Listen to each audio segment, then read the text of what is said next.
Hello guys, good day. So karon natay Suzuki DA63T for repair niya after fixing natay bench test.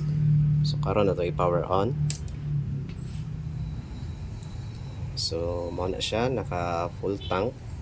Yan natay testing diri para sa fuel gauge. Pwede na to ibutang sa pinaka low.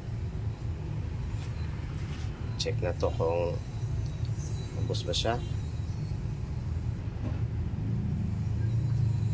So hinay-hinay siya o ubos. Common problem man good siya sa DA63 nga inaccurate ang iyang fuel. Nag-expect nga full tank pa pero wala di ay ubos na kayo or hurot na. So atong ibutang sa katunga.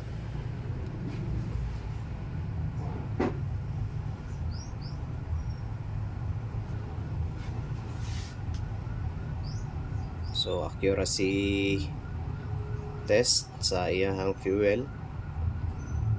So okay na iyang fuel. Ya karon po dato po testingan ang iyang speedometer kung gana ba kay magkuyog ra ba ng problem sa speedometer o sa no display problem.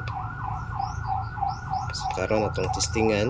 So layan nato og pa lihok ang iyang pointer.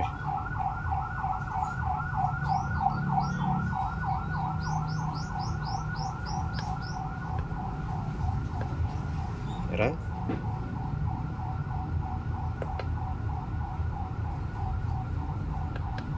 Itong kaubsan.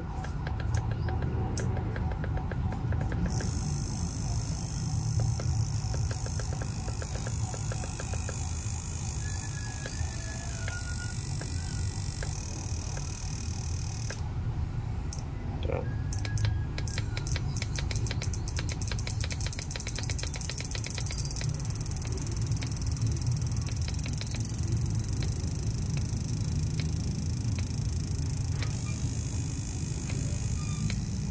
So after fix, permit jud ta nga aga bench test diri para sa iyang functionality para plug and play na lang dito sa customer.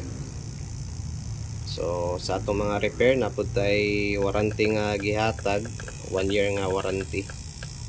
So makita nimo ang iyang odometer nga nagsaka po na siya. So meaning working jud na siya.